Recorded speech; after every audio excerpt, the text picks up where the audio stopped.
بسم الله الرحمن الرحيم. الحمد لله رب العالمين.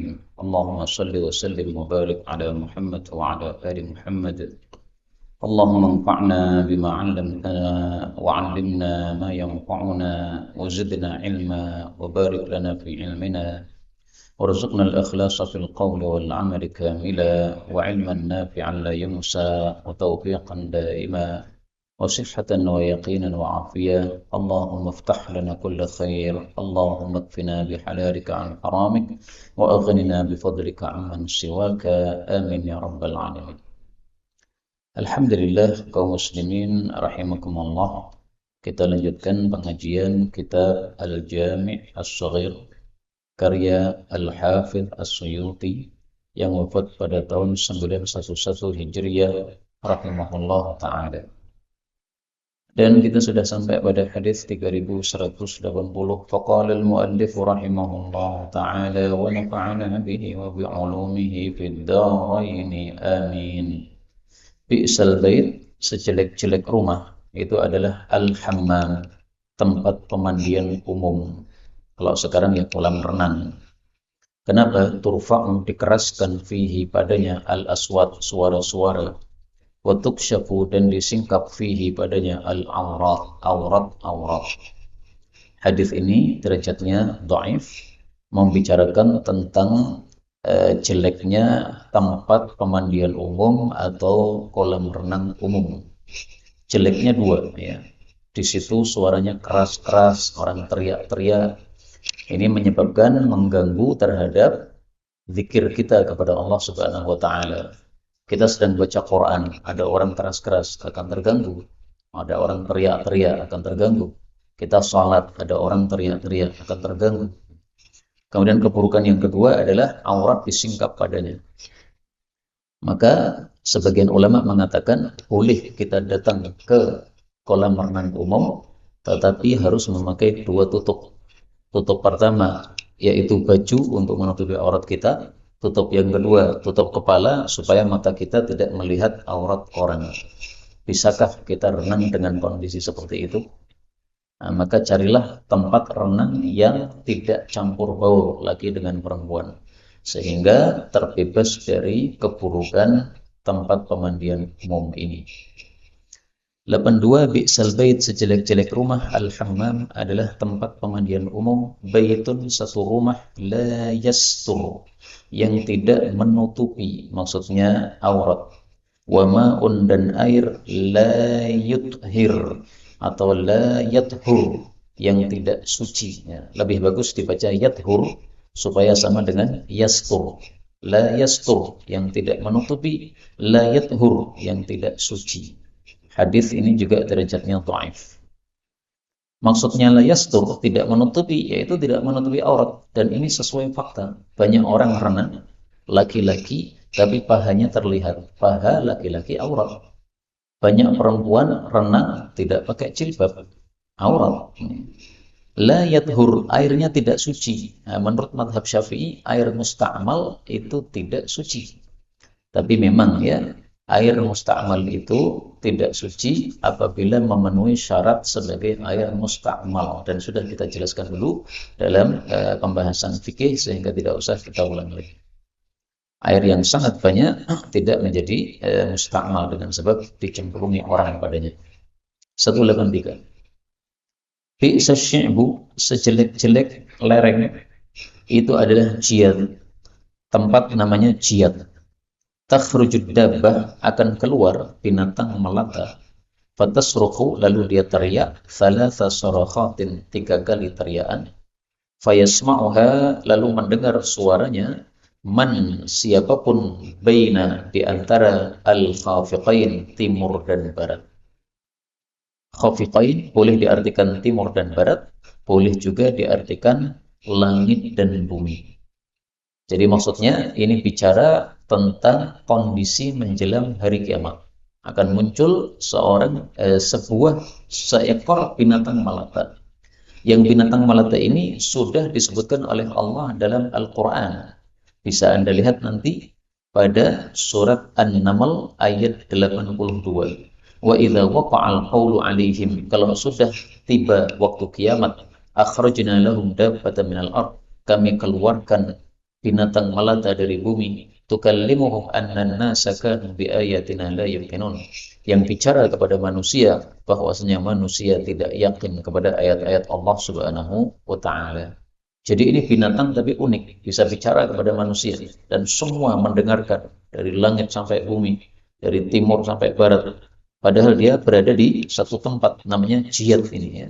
Jiyad ini di Arab ya, di Mekah atau sekitar Mekah. Nah, sementara suaranya bisa terdengar sampai di Indonesia, sampai dimanapun juga. Tapi hadis ini memang derajatnya dhaif. 184. Bi'sat ta'am, sebaik-baik sejelek-jelek makanan, ta'amul ursi, makanan walimah. Kapan makanan walimah menjadi jelek? Ketika yut'amuhu, diberi makanan itu al-aghniya, orang-orang kaya saja. Wa yumna'uhu, dan dicegah darinya al-masakin, orang-orang miskin. Hadis ini didhaifkan oleh Al-Albani. Tapi maknanya sahih. Bahwasanya kalau ada walimah, dikhususkan yang diundang orang-orang kaya tok. Orang miskin nggak ada yang diundang. Nah, ini jadi jelek makanan. Maka kalau mengundang jangan pilih-pilih. Semua tetangga diundang. Mau kaya, mau miskin diundang. Semua kerabat diundang. Mau kaya, mau miskin diundang. Ini kalau mengundang hanya orang-orang kaya saja, orang miskin tidak ada satupun yang diundang, itu karena berarti kesombongan, tidak mau bergaul dengan orang-orang yang miskin, maunya bergaul dengan orang-orang kaya. Sehingga ketika ada walimah yang datang semuanya pakai jas atau semuanya pakai mobil, nggak ada yang pakai motor jelek, nggak ada yang pakai sepeda ontel. Nah, ini orang sombong kayak begini. Dan hadis ini kita temukan juga di dalam kitab Bulughul Maram. Mari kita lihat dalam kitab Bulughul Maram ya.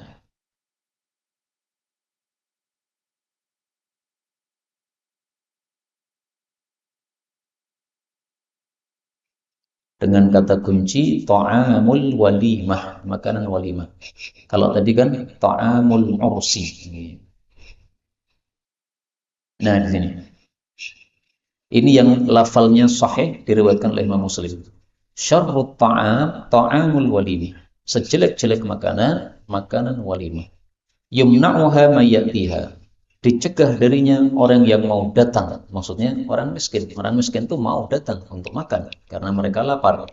Wa yud'a ilaiha mayya'baha, dan diundang kepadanya orang yang enggan. Maksudnya orang-orang kaya. Orang kaya sudah kaya, enggak butuh makanan. Tapi wa man lam yujibid da'wah faqad asallah wa rasul. Siapa yang tidak mau datangi undangan walimah berarti sudah durhaka kepada Allah dan Rasulnya. Makanya hadis ini tadi saya katakan ya maknanya sahih karena ada hadis sahih yang semakna dengannya. Hanya kalimatnya memang berbeda. Tapi meskipun kalimatnya berbeda, maknanya apa? Sama. Kemudian dari hadis inilah salah satu guru saya, Ustadz Ali Basmul, orang Solo, Sarkliwang. Beliau kalau diundang walimah, tapi yang datang hanya orang-orang kaya, orang-orang miskin nggak ada yang diundang. Beliau nggak mau datang. Atau beliau datang tapi nggak mau makan. Kalau nggak salah beliau bilang, saya datang tapi saya nggak mau makan. Kenapa? Biksaf ta'am, sejelek-jelek makanan. Daripada sejelek-jelek makanan masuk dalam perut saya mending makanan yang ada di halal. Saya bayar dan saya halal, makan sesuatu yang halal. Itu kata beliau dulu pas saya ngaji sama beliau ketika masih santri. Hafizahullah ta'ala, beliau masih hidup tampaknya, ya, maka kita doakan hafizahullah ta'ala. 185. Bi'sal qawmu, sejelek-jelek kaum adalah qaumun, satu kaum la yumzilun, yang tidak memberi tempat ad-dhaifa kepada tamu, yaitu tidak memberi tempat untuk menginap kalau dia perlu menginap dan memberikan jamuan makan kepada tamu tersebut. Ini hadisnya derajatnya juga dhaif, tetapi ada hadis yang semakna dengan ini. Rasulullah Shallallahu Alaihi Wasallam bersabda, la khaira fi man la yudhif. Tidak ada baiknya orang yang tidak mau menjamu tamu. Karena menjamu tamu itu termasuk syiar-syiar Islam. Sehingga hendaklah kita menegakkan syiar-syiar Islam tersebut. Para ulama mengatakan, kalau satu kampung tidak ada yang menjamu tamu yang datang, maka mereka semuanya berarti sudah sepakat meremehkan ajaran atau syiar agama Islam. Maka kalau diperangi oleh khalifah itu berhak. Mereka melecehkan atau meremehkan apa? Syiar Islam. Itu sama dengan satu kampung sepakat tidak ada sholat jamaah. Nah, itu boleh diperangi oleh apa? Khalifah supaya mereka menegakkan syiar Islam yang sudah mereka matikan. 186 Bi'sal qaum, sejelek-jelek kaum adalah qaumun, satu kaum yamshi yang berjalan, al-mu'min orang beriman, fihim di tengah-tengah mereka, bittaqiyah dengan menjaga diri, wal kitman dan menyembunyikan diri atau menyembunyikan kondisinya. Hadis ini dhaif. Maksud hadis ini adalah bahwa orang yang jelek atau kaum yang jelek adalah kaum yang orang beriman kalau hidup di tengah-tengah mereka itu nggak merasa aman. Maka dia menyembunyikan kondisi dirinya. Kenapa? Karena kaum itu orang-orang yang suka berbuat jahil, berbuat jelek. Kalau melihat kebaikan tidak pernah menceritakan, kalau melihat kejelekan sedikit saja sudah disebar-sebarkan. Nah, itulah orang-orang yang dimaksud dalam hadis ini. Sehingga orang yang berada di tengah-tengah mereka pasti berhati-hati. Kenapa? Karena khawatir nanti akan mendapatkan kemadharatan atau keburukan dari kaum tersebut. Kalau dia berbuat salah sedikit saja atau ngomong salah sedikit saja, sudah langsung disebarkan, diviralkan bahwa dia berbuat begini, berbuat begitu, padahal sebenarnya kesalahan sepele. Nah, ini adalah kaum yang jelek seperti ini, maka jangan kita menjadi kaum seperti itu. Hendaklah kita kalau melihat kebaikan orang disebarkan, tapi kalau melihat keburukan orang ditutupi. Cukup empat mata kita mengatakan Anda berbuat begini, ini salah, diperbaiki. Kita semuanya sesama muslim, mari saling apa? Bantu membantu untuk ta'awun 'alal birri wat taqwa. Jangan disebar-sebarkan. Kemudian 87, bi'sal kasbu, sejelek-jelek usaha adalah ajruz zimarah, upah dari zammarah, ya, pelacur perempuan. Wa thamanul kalbi, dan harganya anjing. Dan yang kedua adalah thamanul kalbi, harganya anjing. Hadis ini derajatnya dhaif. Adapun hadis yang sahih adalah lafalnya thamanul baghi, al-baghi khabith. Rasul sallallahu alaihi wasallam bersabda, thamanul kalbi khabith, harganya anjing busuk. Mahrul baghi khabith, upahnya pelacur busuk. Kasbul hajjami khabith, upahnya bekam juga busuk. Hadis riwayat Muslim. Tapi untuk yang bekam ini ada perselisihan pendapat di antara para ulama. Pendapat yang dipilih oleh Imam Bukhari, halal upah pembekam karena Rasulullah membayar kepada orang yang membekam beliau. Berarti yang haram dua ini, ya, harganya anjing dan upahnya pelacur. Maka hadis yang kita baca ini tadi maknanya sahih karena sesuai dengan hadis riwayat Imam Muslim ini tadi dengan lafal khabith, ya, yaitu buruk atau busuk. Kemudian anjing ini diperselisihkan oleh para ulama. Kalau dia itu anjing yang boleh dipelihara, apakah boleh diperjualbelikan atau tidak? Anjing yang boleh dipelihara adalah anjing untuk menjaga tanaman, atau anjing untuk menjaga ternak, atau anjing untuk berburu. Tiga ini boleh. Nah, karena ini boleh dipelihara, bolehkah diperjualbelikan? Diperselisihkan oleh para ulama. Mazhab Syafi'i tetap mengatakan tidak boleh.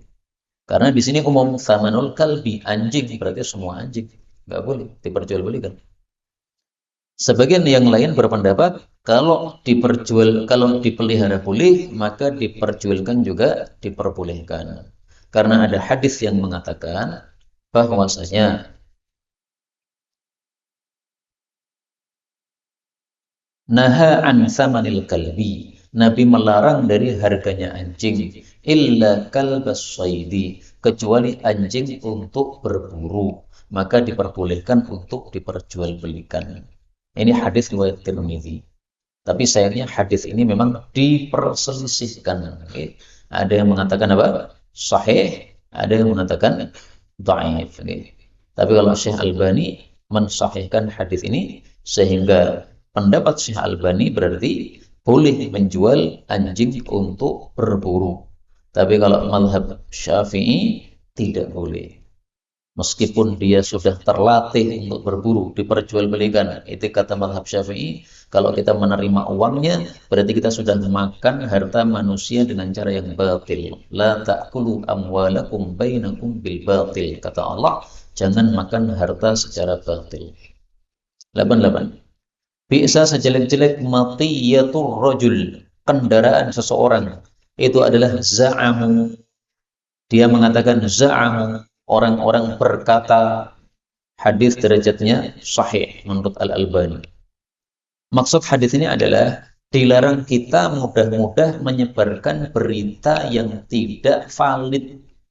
Orang mengatakan langsung kita ceritakan, orang-orang memberitakan kita langsung menyebarkan. Itu adalah sejelek-jelek kendaraan yang kita naiki kalau kita ngomong seperti itu. Za'amu, orang-orang ngomong begini, orang-orang ngomong begini. Sudah kamu cek atau belum itu? Wah, belum Pak, ini saya dapat dari WA. Loh, dapat dari WA itu benar atau tidak itu? Harus dicek dulu. Dan sudah saya jelaskan dulu bahwa 2 langkah yang harus kita tempuh sebelum menyebarkan berita. Pertama, cek dulu kebenarannya. Kalau sudah terbukti benar, maka yang kedua, cek dulu apakah disebarkan maslahat atau tidak. Kalau ternyata meskipun beritanya benar, tapi kalau disebarkan tidak maslahat, tidak usah disebar-sebarkan. Misalnya nih, ada tetangga berzina, na'udzubillah.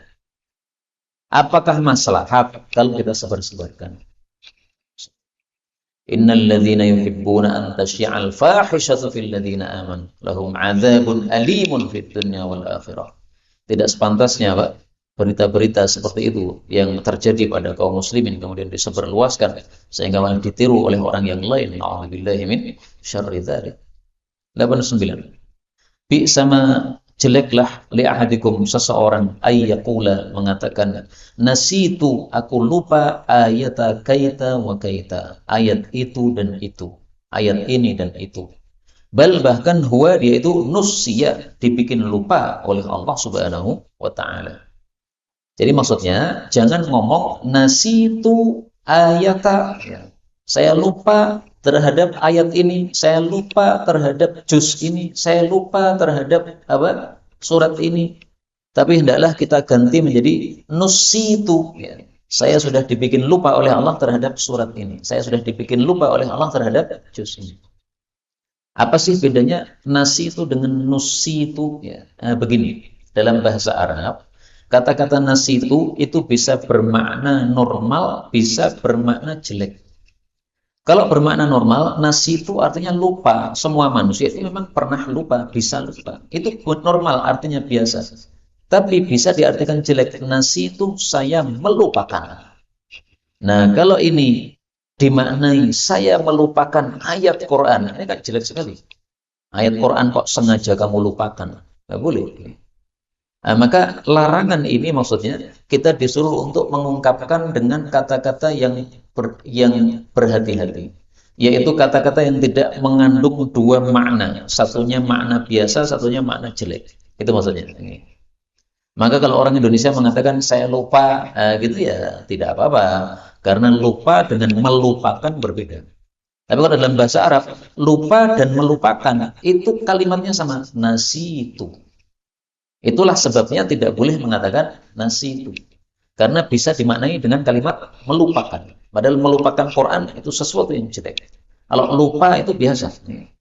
Saya dulu pernah hafal Quran, tapi sekarang kalau panjenengan ngetes saya, nggak akan bisa hafal lancar 30 juz. Kenapa? Sudah lupa. Banyak yang ayat-ayat yang sudah lepas. Tapi tidak sengaja untuk melepaskan, tidak. Masih ada usaha untuk mengulang-ulang, masih ada. Nah, maka maksudnya pilih bahasa yang baik, pilih bahasa yang tidak mengandung makna yang buruk. Ini kesimpulan dari hadis ini. Saya kasih satu contoh lagi dalam Al-Quran. Allah mengatakan, La taqulu ra'ina. Surat Al-Baqarah ayat 104. Wahai orang beriman, jangan mengatakan ra'ina, tapi ucapkanlah ungdurna. Apa bedanya? Ungturna, perhatikan kami. Ra'ina, perhatikan kami. Loh, sama-sama maknanya perhatikan kami. Kenapa yang ra'ina tidak boleh? Karena ra'ina diucapkan oleh Yahudi kepada Rasulullah dengan makna yang lain. Ra'ina, orang bodoh. Ra'ina, wahai orang bodoh. Nah, jadi ra'ina ini bisa diartikan apa? Orang bodoh, dari kata-kata ra'unah. Nah, maka kalau Yahudi mengatakan ra'ina, niatnya adalah kamu wong bodoh. Nah, kalau para sahabat mengatakan ra'ina, ya Rasulullah, tolong saya mau bertanya, tolong diperhatikan. Nah, Allah di atas langit tahu ini Yahudi kurang ajar. Ngomongnya ra'ina dalam mulut, tapi hatinya memaknai orang bodoh. Nah, maka Allah turunkan ayat ini. Jangan mengatakan ra'ina. Kenapa? Yahudi mengucapkan ra'ina, tapi dengan makna yang jelek. Maka ra'ina bisa mengandung dua makna. Makna biasa sama makna yang buruk. Tapi kalau ungdurna, ya, ini tidak bisa mengandung makna yang jelek. Bisa dipahami ya?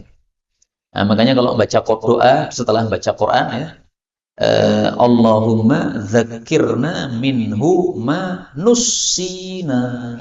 Jangan manasina. Karena dilarang oleh Nabi. Rasulullah mengatakan bi sama. Kalau kamu katakan nasina itu jelek. Dzakirna, ingatkanlah kami minhu dari Quran manusina. Apa yang kami sudah dibikin lupa oleh Allah Subhanahu wa taala. Kemudian kata-kata nusya ya, dibikin lupa. Ini menurut para ulama mengandung satu peringatan bahwasanya kamu dibikin lupa oleh Allah terhadap Quran yang sudah kamu hafal, itu berarti ada keteledoran pada diri kamu. Keteledorannya bisa karena maksiat. Karena maksiat menyebabkan lupa terhadap ayat-ayat Quran. Keteledoran yang kedua karena kurangnya mengulangi bacaan Quran. Maka kalimat nusya ya, ini menurut para ulama mengandung satu peringatan kepada orang yang sudah lupa terhadap sebagian ayat Quran supaya untuk menambah di dalam dia membaca atau mengulangi Qurannya. Maka marilah kita baca Quran setiap hari supaya kita termasuk orang-orang yang masih berusaha menjaga hafalan Al-Quran yang kita punya. Sampai di sini sudah selesai pasal yang dimulai dengan huruf ba. Kita lanjutkan faslun fil muhalla bi'al min harfil ba. Pasal baru tentang kalimat yang dihiasi dengan al dari huruf ba. Jadi ba tapi diawali dengan al. Al-badi. 3190. Al-badi, orang yang memulai bisalam, ucapan salam, bariun berarti sudah putus, sudah bebas minas sormi, dari memutus hubungan. Hadis ini derajatnya dhaif. Maksud hadis ini adalah kalau ada dua orang yang bermasalah, maka oleh Nabi SAW dilarang untuk saling memutus hubungan, saling jotaan, kecuali cuma 3 hari saja, 3 malam saja. Lebih dari 3 malam tidak boleh. Kalau sudah 3 malam, maka minimal harus mengucapkan salam. Assalamualaikum. Kalau orang yang jutaan dengan kita itu sudah menjawab waalaikumsalam, berarti sudah selesai masalah. Tidak dianggap dosa oleh Allah. Meskipun dalam hati tetap ada gap. Nggak apa-apa. Yang penting kalau salam dijawab. Meskipun hubungan jadi tidak bagus seperti dulu.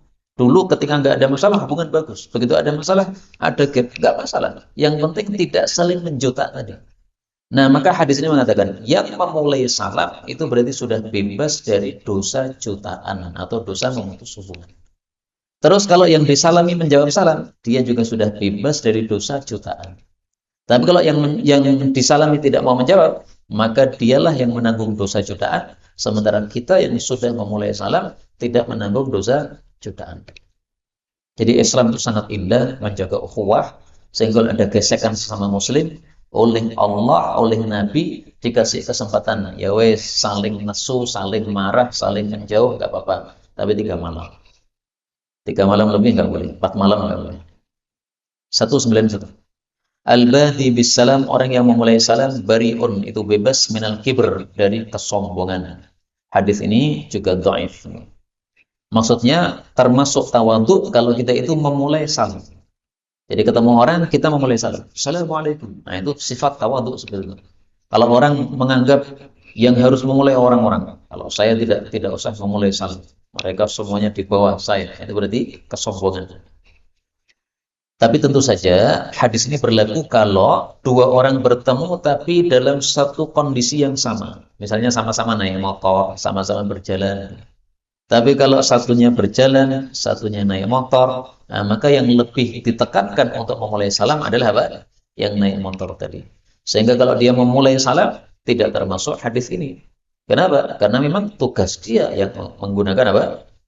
Memulai salam. Itu tidak ada, tidak termasuk sifat tawadhu, itu biasa saja. Tawadhu adalah kalau derajat kita sama, tapi kita memulai. 192. Al-bahru, laut itu min jahannam, dari neraka jahannam. Hadis ini derajatnya dhaif. Apa maksudnya laut itu dari neraka jahannam? Ini maksudnya adalah kinayah, bahwasanya laut itu bahaya sebagaimana bahayanya neraka jahannam. Sehingga maksud hadis ini adalah jangan mudah-mudah berada di laut. Naik kapal, lihat dulu kondisi kapalnya. Lihat dulu cuacanya. Kalau cuacanya tidak bagus, jangan memaksakan diri. Nanti malah apa? Masuk ke dalam laut, kemudian tenggelam, mati tenggelam. Memang mati tenggelam itu mati syahid, tetapi tidak disyariatkan dalam Islam kita untuk mencari kematian, tidak. Kita disuruh mencari keselamatan. Tapi ketika ada kondisi musibah kemudian tenggelam, maka tidak usah terlalu susah, karena ternyata tenggelam itu termasuk mati syahid. 93. Al-bahru, laut itu, at-tahuru, mensucikan, ma'uhu, airnya. Al-hillu halal, maitatuhu, bangkainya. Hadis ini menunjukkan bahwa air laut boleh untuk berwudu, dan ini sudah sepakat para ulama. Adapun sebagian ulama atau sebagian sahabat Nabi yang memakruhkan untuk berwudu dengan air laut, maka itu ada kalanya pendapatnya syadz, menyelisih ijma', atau ada kalanya itu riwayatnya yang tidak sahih dari sahabat yang berpendapat seperti itu. Karena Quran Abdullah bin Umar dan Abdullah bin Amr maupun yang lain-lain berpendapat bahwa air laut makruh untuk digunakan berwudu. Tidak makruh sama sekali. Kemudian bangkainya halal. Yang dimaksud bangkainya ini adalah hewan laut yang mati. Misalnya kita melihat ikan sudah mati, nah itu halal.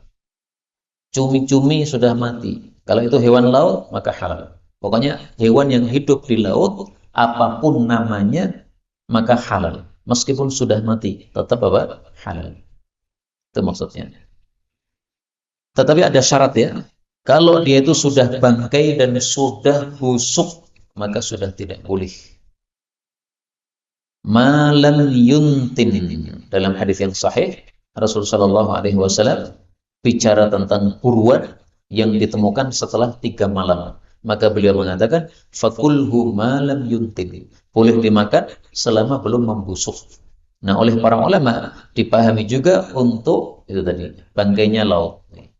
Bangkai laut, bangkai hewan laut tapi membusuk. Nah, ini jangan dimakan. Kenapa? Bisa madarat. 194. Al-bakhili, orang yang paling pelit.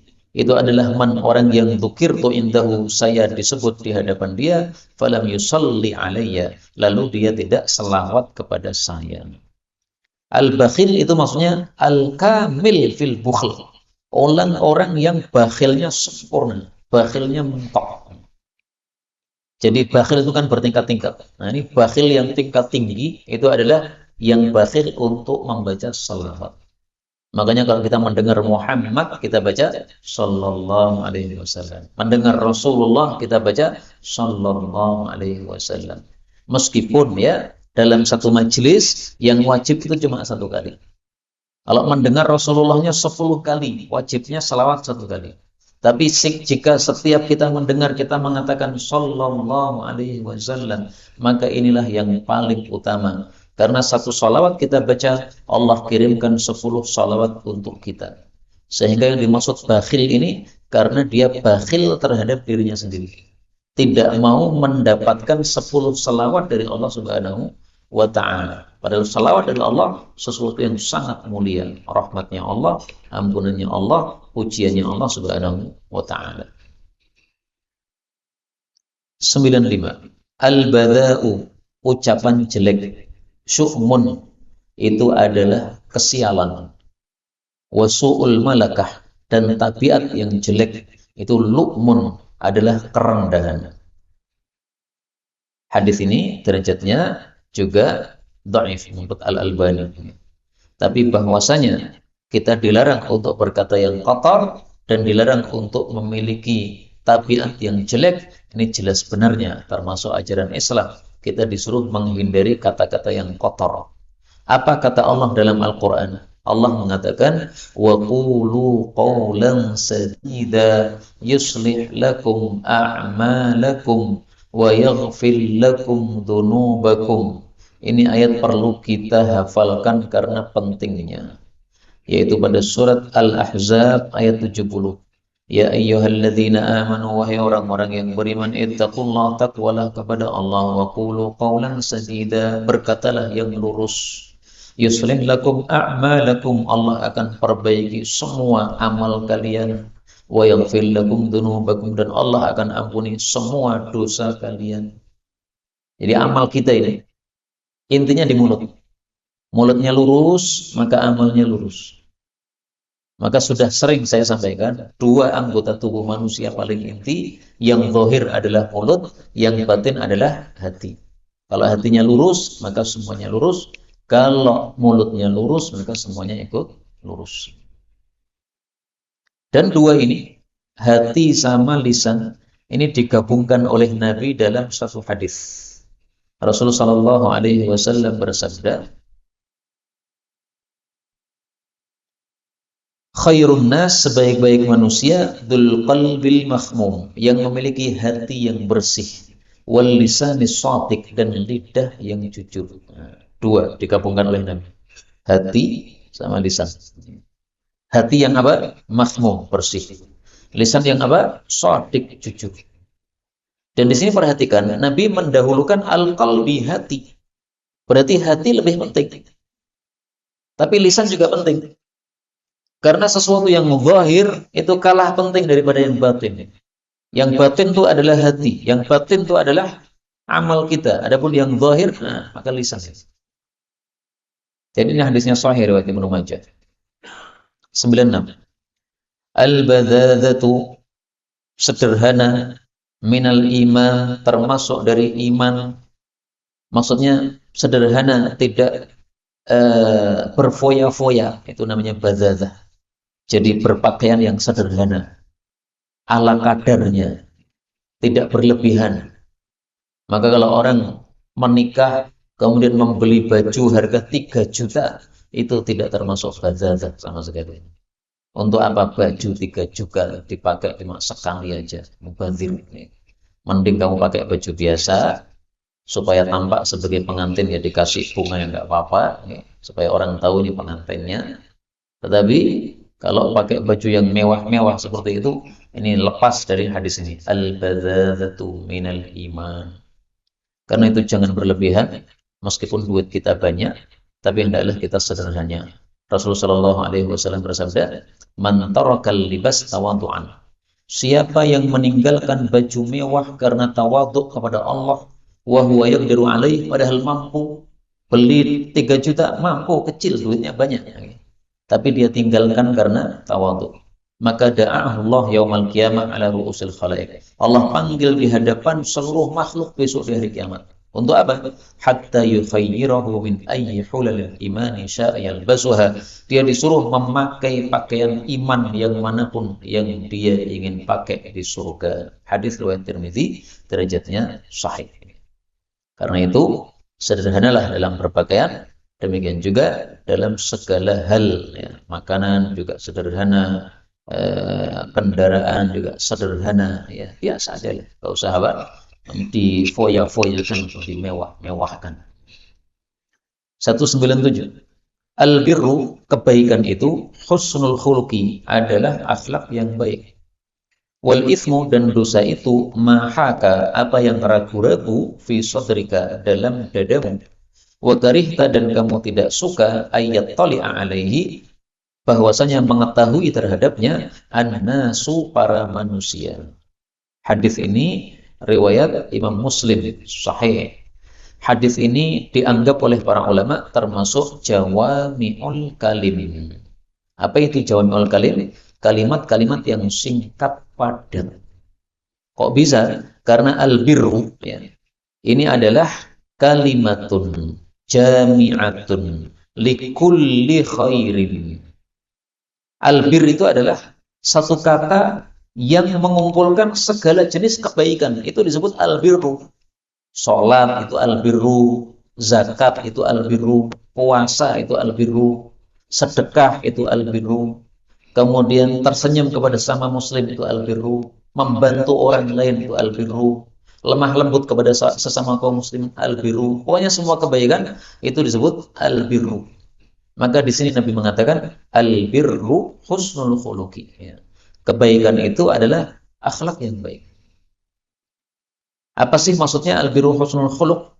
Katanya al-birru itu semua kebaikan, itu al-birru. Kok husnul khuluq, akhlak yang baik saja? Nah, ini supaya paham, Pak, bacalah hadis yang lain. Al-hajju Arafah. Rasulullah mengatakan haji itu wukuf di Arafah. Maksudnya apa? Yang paling penting dalam ibadah haji wukuf di Arafah. Berarti di sini al-birru husnul khuluqi. Yang paling penting dari perbuatan baik itu adalah akhlak yang baik. Baca Quran itu baik, tapi akhlak yang baik ini lebih penting. Kalau ada orang suka baca Quran, tapi akhlaknya jelek. Ada orang suka tahajud, tapi akhlaknya kepada manusia jelek. Rasulullah katakan finnar, masuk neraka. Kata Nabi, ada seorang wanita, ya Rasulullah, suka tahajud malam. Tapi dia melukai hati orang-orang dengan lisannya. Lisannya tajam. Maka Rasulullah mengatakan, finnar, masuk neraka. Tapi ada satu lagi, seseorang yang dia salat malamnya biasa aja. Ya mungkin kalau sekarang kita hitung rakaatnya paling 2 rakaat misalnya. Jam 4 baru bangun, jam 4 lebih 10 sudah adzan subuh, sehingga sholatnya cuma 2 atau 3 rakaat, tapi tidak menyakiti orang lain dengan lisannya. Maka kata Nabi fil jannah, dia masuk jannah. Nah, maka al-birru husnul khuluqi, ya. Kebaikan itu bermacam-macam, tapi yang paling penting adalah akhlak yang baik kepada sesama manusia. Kemudian dosa itu sudah kita ketahui dari lubuk dalam hati kita yang terdalam. Kapan kita mengetahui bahwa itu perbuatan dosa? Ketika kita mau melakukan itu toleh-toleh. Ada enggak yang melihat saya? Nah, ketika kita toleh-toleh, khawatir kalau ada orang yang melihat, berarti saat itulah apa? Kita sudah diberitahu oleh Allah bahwa kamu melakukan dosa. Buktinya kamu kalah toleh. Pengen tidak ada yang melihat. Kalau memang perbuatan itu baik, maka tidak perlu malu pada manusia. Mau sholat, apakah kita toleh-toleh? Enggak. Tapi orang mau maling, pasti toleh-toleh dulu. Ada nggak yang melihat saya? Orang maling itu melakukannya pas sepi, tidak pas apa rame. Nah, itu menunjukkan bahwa itu adalah al-itsmu, dosa. 98. Al-birru, kebaikan itu masakanat, apa yang tenang ilaihi kepadanya an-nafsu, jiwamu. Watma'anna, dan tenang ilaihi kepadanya al-qalbu, hatimu. Wal itsmu, adapun dosa, ma lam taskun ilaihi nafsu, apa yang tidak tenang kepadanya jiwa, walam yatma'inna ilaihil qalbu, dan tidak tenang kepadanya hatimu. Wa in, meskipun aftaka, memberi fatwa kepada kamu, al-muftun, orang-orang yang berfatwa.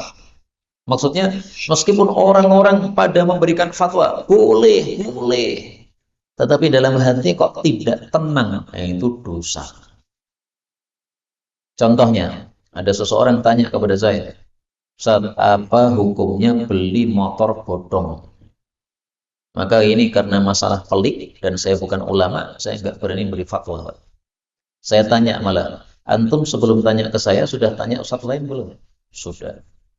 Siapa Ustaz yang kamu tanya? Ustaz Rashid Ba'asyir. Apa jawaban beliau? Nah, saya malah belajar bacanya. Apa jawaban beliau? Katanya, kamu tanya hatimu, tenang apa tidak? Ya enggak Ustaz. Ya udah, enggak usah beli. Nah, maka Wa in aftakal muftun. Meskipun banyak orang mengatakan nggak apa-apa beli motor bodong itu kan orang-orang kafir yang punya. Kita merampas orang-orang kafir itu malah ghanimah. Nah, ada yang berfatwa begitu gitu. Tapi hati tetap nggak tenang. Nggak usah. Beli aja motor yang sesuai dengan budget kita, nggak harus yang bagus, yang penting tenang, halal. 99. Albirru, kebaikan itu la yabla, tidak akan hancur. Maksudnya, kebaikan itu akan dijaga oleh Allah, ditulis oleh Allah, nanti akan dibalas di akhirat. Wadzanbu, adapun dosa itu la yumsa, tidak akan dilupakan. Maksudnya, Allah pasti akan membalas dosa tersebut. Ibnul Qayyim mengatakan bahwasanya adzanbu yanqudu walau ba'da hinin. Dosa yang kita lakukan itu pasti ada efeknya meskipun setelah beberapa saat yang lama. Jadi sekarang kita melakukan dosa, efeknya belum tentu sekarang, Pak. Bisa jadi efeknya 1 tahun lagi, bisa jadi efeknya 5 tahun lagi, bisa jadi efeknya akhir hayat. Na'udzubillahi min syarri dzalik. Gara-gara meremehkan dosa, akhirnya akhir hayatnya apa? Jadi kafir. Na'udzubillah. Kata Ibnul Qayyim, kama yanqudu summu wal jurhul mundamil ala daghal. Sebagaimana racun itu bisa berpengaruh meskipun tidak langsung. Seseorang digigit ular, cuma terasa cekit gitu aja. Tapi dia nggak menganggap ada masalah. Ternyata racunnya masuk menjalar ke tubuh. Akhirnya mati. Matinya kapan? Setelah 1 pekan. Bisa. Nah, dosa juga begitu. Bisa merembet atau berpengaruh terhadap diri kita meskipun setelah lama. Itulah makna wadzanbu la yumsa. Dosa itu tidak akan dilupakan. Akan ada pengaruhnya, kata Ibnu Qayyim. Waddayan, dan Allah yang dayan. Dayan itu yang maha membalas. La yamut, tidak pernah mati. I'mal kama syi'ta, beramallah kamu semau kamu, kama tadinu, sebagaimana kamu beramal, tudanu, kamu akan dibalas oleh Allah Subhanahu wa taala. 3200. Al-barbariyu, orang-orang barbar. La yujawizu, tidak menembus, imanuhu, imannya, taraqiyahu, tulang tengkuknya. Taraqi sini nih, Pak. Apa nih? Tulang apa nih namanya nih? Tulang leher. Apa? Jadi di leher kita di bawahnya ada tulang 2 ini bawah ini. Nah, Pak? Selangkang, belikat. Udah, pokoknya terserah lah. Menjadikan istilahnya apa gitu. Tulang yang di sini ditaruh. Orang-orang barbar itu imannya tidak melewati tarokinya. Maksudnya apa? Kalau dia iman itu cuma di mulut saja, tapi nggak sampai masuk ke hati. Tapi hadis ini derajatnya dhaif, riwayat Tabarani. Siapa sih orang-orang barbar? Disebutkan oleh para ulama, orang-orang barbar itu adalah kaum yang tinggalnya antara Yaman dan Habasyah. Orang-orang kulit hitam mereka.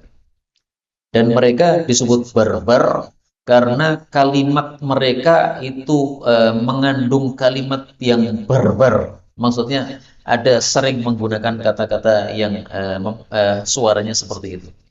Wallahu ta'ala a'lam bissawab. Ada satu riwayat mengatakan bahwa orang-orang barbar ini pernah kedatangan seorang nabi, lalu nabi itu disembelih oleh mereka, lalu mereka masak, lalu mereka minum itu apa? Kuah dari daging sop nabi yang dikirim tadi. Orang-orang barbar. Nah, makanya sekarang sesuatu yang dahsyat atau ngeri itu disebut apa? Barbar. Ada orang di pinggir jalan, pentol barbar. Nah, itu maksudnya apa? Panasnya, pedesnya, ngeri. Nah, itu diambil dari orang-orang barbar yang dahsyat dan kasar ini. Sampai membunuh nabinya dan dimasak, disoto nabinya. Na'udzubillahi min syarri dzalika. Makanya kalau mereka iman, maka imannya tidak sampai ke dalam hati, cuma pura-pura saja. Tapi hadis ini dhaif ya. Inilah yang dapat kita baca pada pertemuan kali ini. Sudah 45 menit. Sisa waktu kalau ada pembahasan maka dipersilahkan. Wallahu a'lam bishawab. Walhamdulillahirabbil alamin.